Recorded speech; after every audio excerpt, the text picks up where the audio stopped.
Hi and welcome back to the channel, and today we're going to be working on our project car, which is a Peugeot 5008 we've commonly called Swampy. We've got some filthy extraction going on the carpet, the seats, and also we're going to be doing the rest of the interior of the car as well.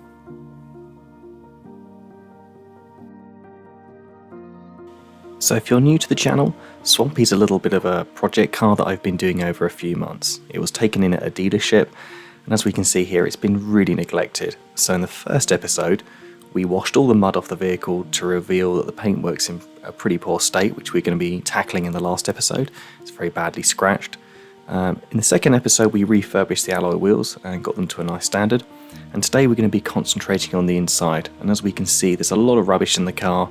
It's just been generally abused, and all the seats are really badly stained. And I suspect one of them's got a bit of dog sick on there as well. So it's going to be quite in depth today, and we can give this car a real thorough deep clean by taking all the seats out, so we can get into all those hard to reach places and make this car really nice again.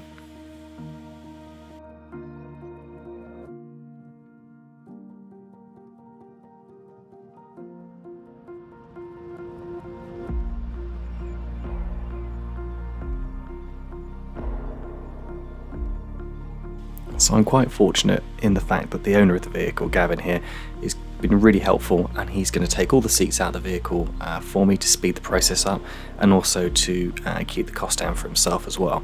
So it took him, I think, around about an hour and a half to unbolt them all. He left the driver's seat in just so I could move the car around, but it was the middle row and the back row that most sort of finicky and a bit complicated to take out because of the mechanisms. So I was glad that he did that, and all I had to do was take the 4 bolts later out on the driver's seat and disconnect the electrical cable, and out it came.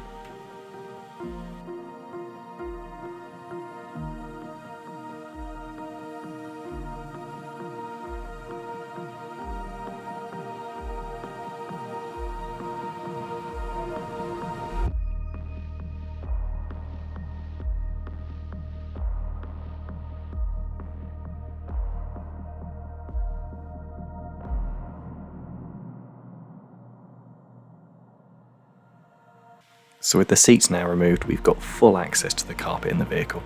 And as we can see, we've got plastic spoons, playing cards, sort of banana skin there, cobwebs, and part of the rear seatbelt buckle cover as well.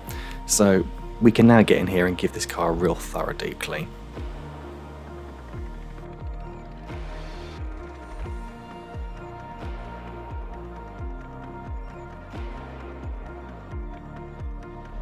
And the most random thing we've got in the car today, a kettle element, or maybe something out of a primer stove that you might have gone camping with or something like that.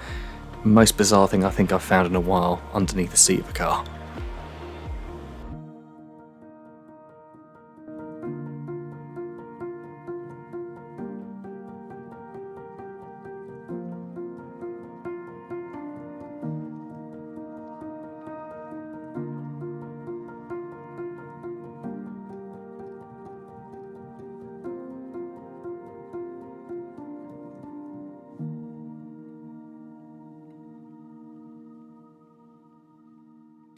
One thing that should be quite noticeable today is that I took on board what everybody was saying in the comments section, and I finally upgraded the camera. So a GoPro can only get you so far. But I'm going to be honest, the GoPros were really good for just doing everything for you. This camera's amazing, but it's got more buttons than a NASA space rocket probably has, and I've got to try and figure out how it all works. But it's definitely much higher quality, especially for the interior videos, than we've had prior. So going forward, you'll find that this will be 4K hopefully shortly, but it's just me learning with the editing software and also the camera setup prior to being able to switch over to that.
So with the vacuum cleaning all done, we can now look to clean the plastics. And as I always get asked, this is Built Hamber Surfix HD all-purpose cleaner. Very, very good. It's just in a pump sprayer, usually about 10 to 1, I think, with water. Spray it on, I'm agitating it with an interior brush, and then I wipe off the residue with a damp microfiber to remove the dirt and the all-purpose cleaner.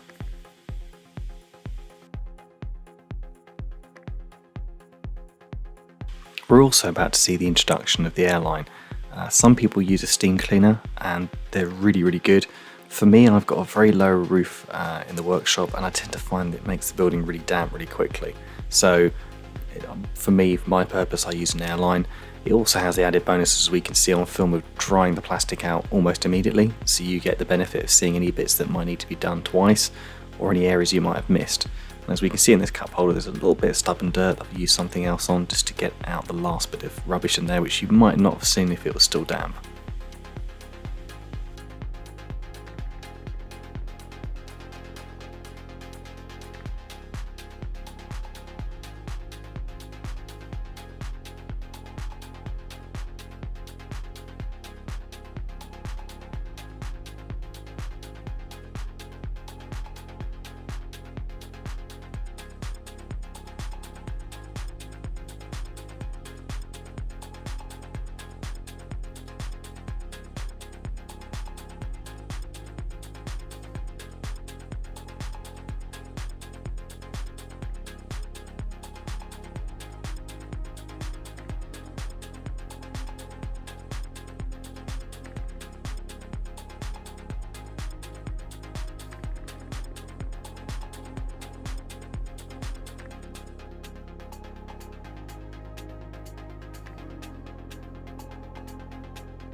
Another huge bonus we're about to see with the airline is that sometimes you can sort of vacuum clean the door pocket, but you won't get all the really stubborn sort of stuck in things and congealed stuff at the bottom of it.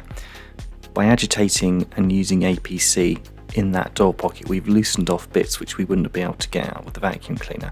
By introducing the airline at high pressure as well, it's going to really drive out what the all-purpose cleaner's loosened off.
So now we can finally tackle these really dirty carpets.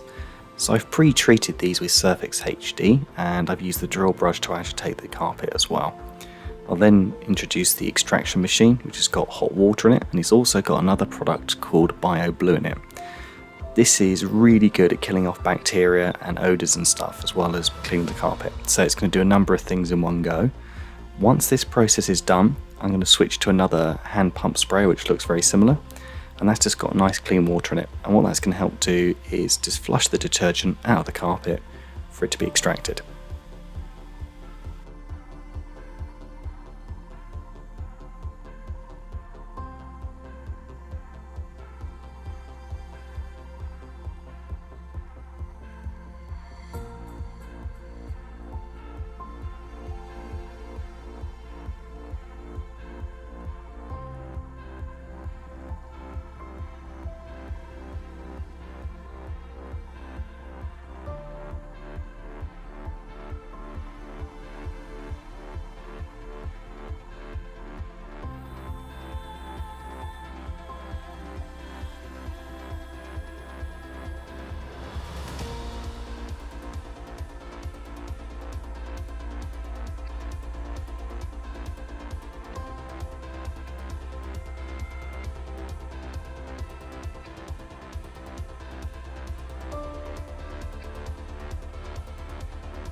So I've done the same process on the seats that I've done on the carpet, and as we can appreciate, for the sake of time, what I've done is I've just sort of skipped up the footage and shown the highlights, as it were. So all the rears of the seats were cleaned thoroughly, as were the sides, and some of these seats might have been cleaned 3 or 4 times to extract all the filth out of them. But as I say, just for the sort of process of this video, most of the seats you're just going to see one pass, just of the initial extraction, so we can see what kind of level of filth was in there, but at least you get to see all 7 seats being cleaned.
So to dry these seats thoroughly before they go back in, and the carpet in the car, my workshop's got 2 quite big dehumidifiers in here. So the vehicle's in the workshop for about 2 days, having obviously different things done to it. The battery's been disconnected because obviously we've taken all the seats and all the airbag pre-tensions have been disconnected. So the doors can be left wide open on the car. The seats will be propped up around the inside of the building, and just naturally over 24 hours, 36 hours, they'll absorb all the moisture out of them into the dehumidifier, and it leaves them nice and dry, ready to be installed.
So to dress the plastics on this car, I'm going to use Aerospace 303.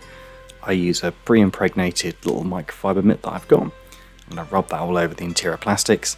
Then I've got usually a second little microfiber, and that's just to buff off any residue off the plastics. I'm also going to use a Meguiar's detailing swab, and that's really good at getting into all the little intricate areas like ear vents and stuff. I tend not to use an aerosol sort of spray, dash spray, unless I have to. I tend to find that there's just certain little areas sometimes on a car that you just can't get into, and the aerosol does give you that ability to sort of cover an area that you might not be able to, sort of doing it manually by hand.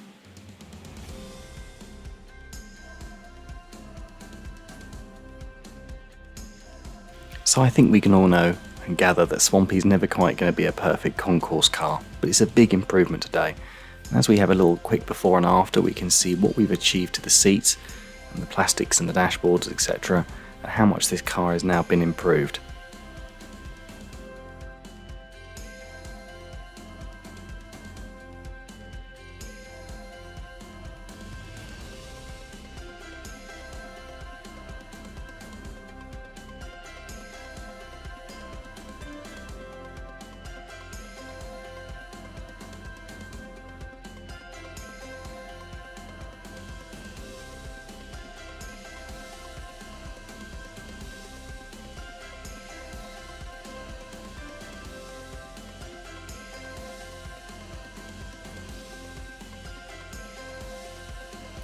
Two of the things that are probably missing in the car that you'll notice are the little covers that go on the floor.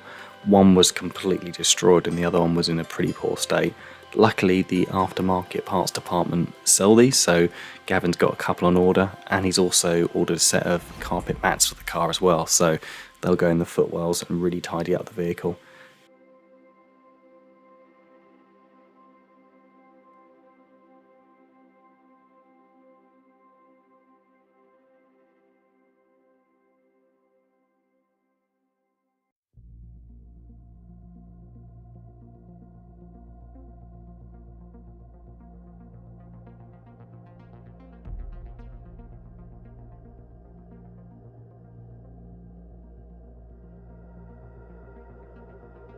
And we got two new videos coming up shortly.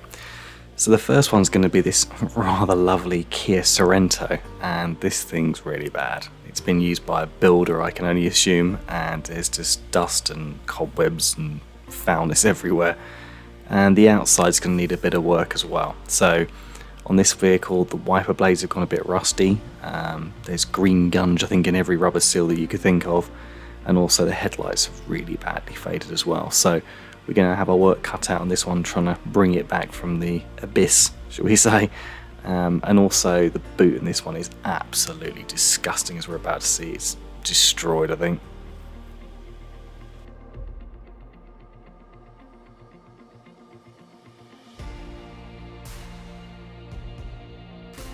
And the second video, of course, is going to be the completion of Swampy, which is going to involve a lot of wet sanding and cutting back of the paintwork. I won't be able to remove the dents, that's not in the budget, but we will be able to try and remove most of the scratches and improve it as best we can, and definitely go around with some touch-up paint and improve it.